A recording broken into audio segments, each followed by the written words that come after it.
So, now let us look at a simple equation before kpz. So, it is a linear equation. So, in fact diffusion equation which is forced with noise, is noise, and noise again we will assume it to be delta correlated. Okay. So, the noise is delta correlated like this. Now, we can derive without, we can solve this equation exactly. Okay. Exactly means is function of noise, I mean this parameter d. So, in the earlier slide I had used gamma, but d is a strength of the noise, is a measure of strength of noise, it has dimension of eta squared. Okay. Well, there is a delta function as well, but so it is basically proportional to eta squared. I can't say equal to, but it is proportional to eta squared. Okay. So, we can derive certain interesting property, in fact you can get alpha and beta and z by dimensional analysis. Okay. So, this is a nice way to do it, I am going to just show you. Okay. This is done by this whole studies done in 90s, 30 years back or 40 years back. So, let us do the scaling. Okay. So, this is what I want to do, scaling. So, I am going to scale these variables, x goes to x prime. So, scale means I change the system size, right, the way we did for fractals. So, x prime is b of x. I write t as t prime, t goes to t prime, which is t times b to the power z. Okay. So, z is a scaling with length, right, of time, same z which I discussed in the previous slide. And third is height, goes to h prime.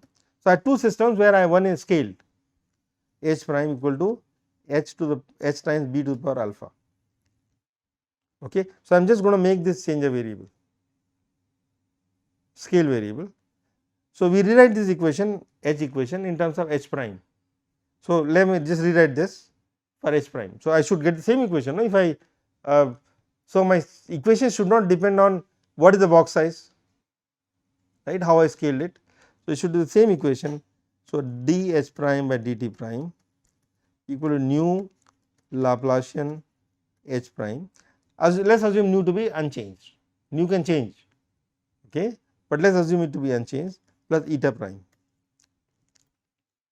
Eta prime is a scale variable. Okay. So, let us look at what how will it be. H prime I am going to replace by h times b to the power alpha. So, this is dh by dt.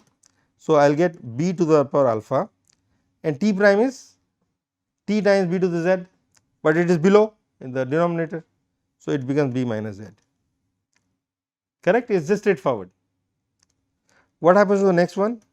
Nu Laplacian is 1 by length.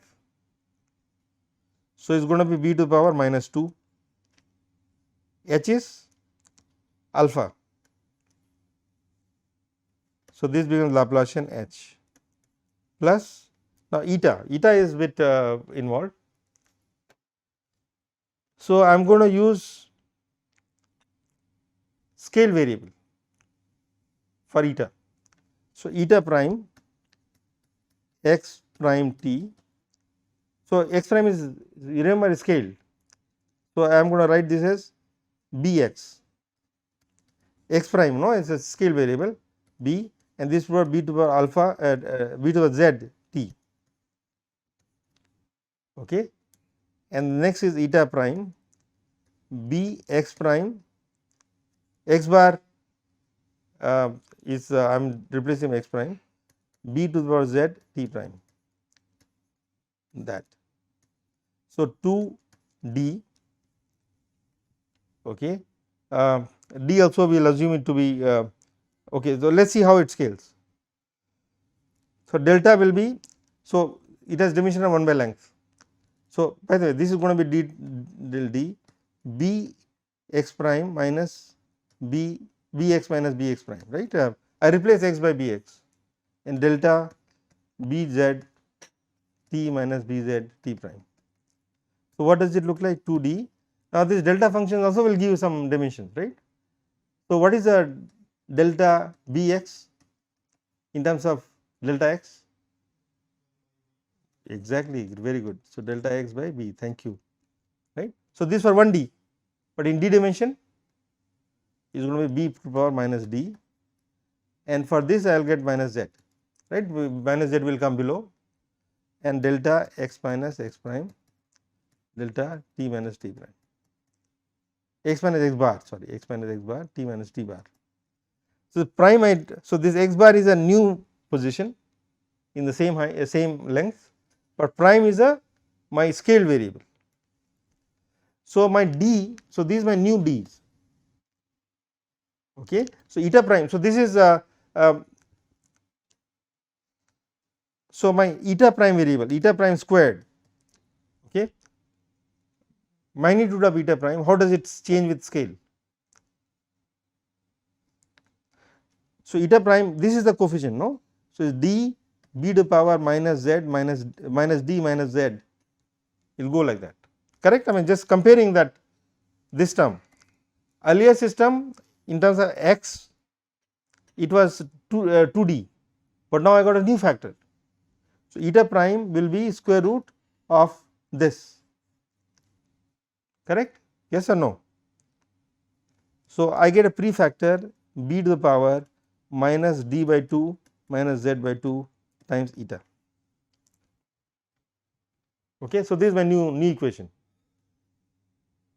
So, now let us get rid of this term in the left. So, dh by dt equal to nu I, so this alpha alpha will cancel both sides for the first term in the right, and I get z minus 2 Laplacian h plus b. So, this minus z and minus z by 2 in the thing. So, it will become minus d by 2 plus z by 2 minus alpha eta. Now, this equation looks very similar to prime, well, this equation, except this b is there, okay. So, I do not want my equation to should not depend on b, correct. So, how can it not depend on b? It cannot depend on b if z equal to 2, right, from here. So, I want b z equal to 2, and here this also becomes 0, should the exponent should be 0. So, minus d by 2 plus z by 2 minus alpha equal to 0, but z is 2 already, right, I know that z is 2 from here.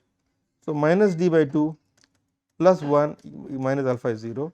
So, alpha equal to 1 minus d by 2, correct. I can derive it all this without doing any algebra or without doing any analytical calculation of this equation. So, for d equal to 1, well, this is our formula, okay. So, z equal to 2 and alpha is 1 minus d by 2, okay. So, I am going to go to the next slide, rewrite that, alpha equal to 1 minus d by 2 and z is 2. But look, for d equal to 1, what do I get for alpha? Alpha is 1 minus half is half, z is unchanged. Alpha equal to 2, what do I get? Alpha is 0, d sorry, d equal to 2, d equal to 3, alpha becomes minus half, and minus half looks odd, no, the roughness cannot decrease with time.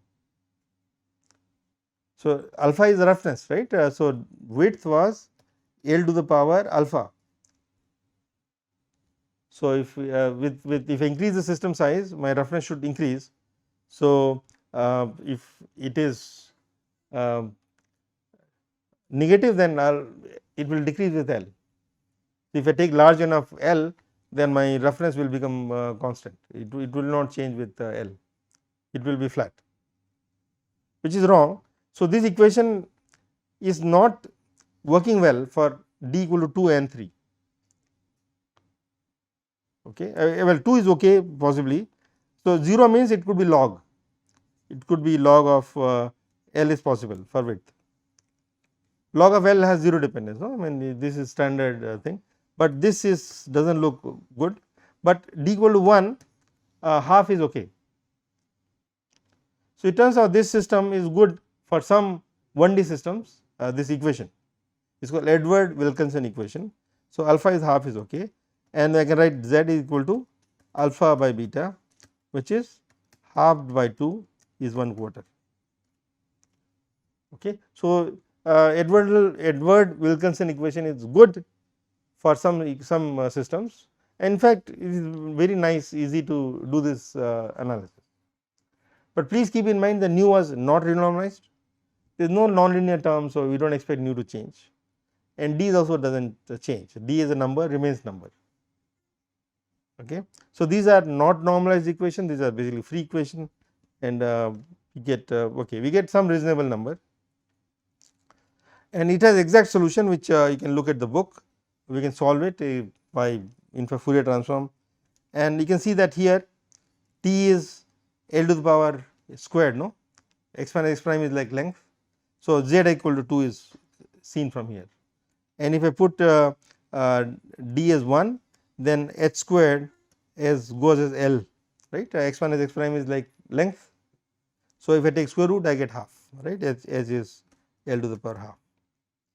So, exact equation is basically telling you the answer. So, you can get this answer alpha and beta by two methods, either by solving it exactly or by doing the scaling argument. Okay. So, this is a lesson we learned from this exercise. Okay. So, Green's function and correlation functions are easily doable. I will just state the result. Green's function is a linear equation. So, it is basically, we did it before this one, and correlation function we do exactly the same way like what I described in the previous half an hour back. So, h of k omega is g naught k omega times noise k omega, right, yes or no, agreed. So, g inverse k omega h k omega is noise k omega, right. So, g inverse is minus I omega plus nu k squared. So, that is the equation. So, I can do exactly same thing what I did before, and that gives me correlation function C is the noise part, which is 2d divided by omega squared plus nu squared k squared. Okay.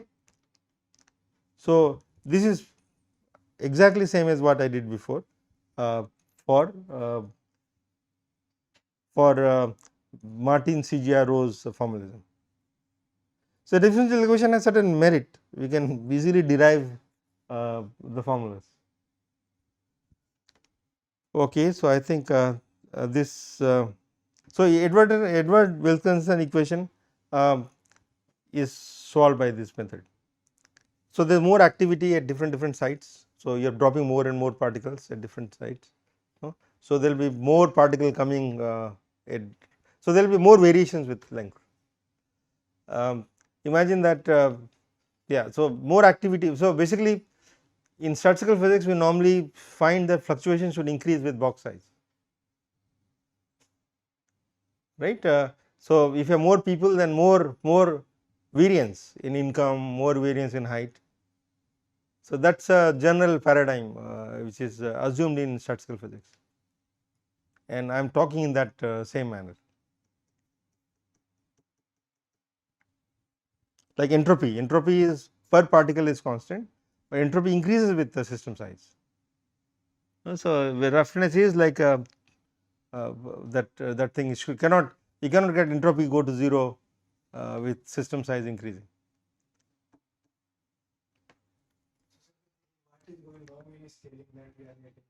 Yes. So, very good question.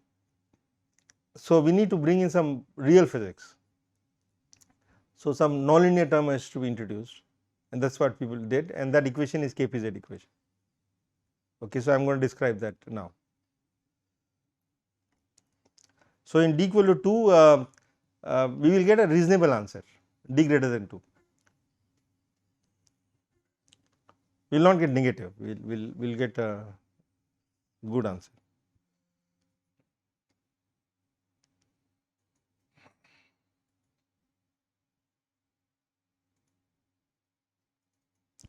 So, this will take bit of time. So, we can exceed 20 minutes, I mean you can go up to 20 minutes from now. Okay, I have to preserve my energy.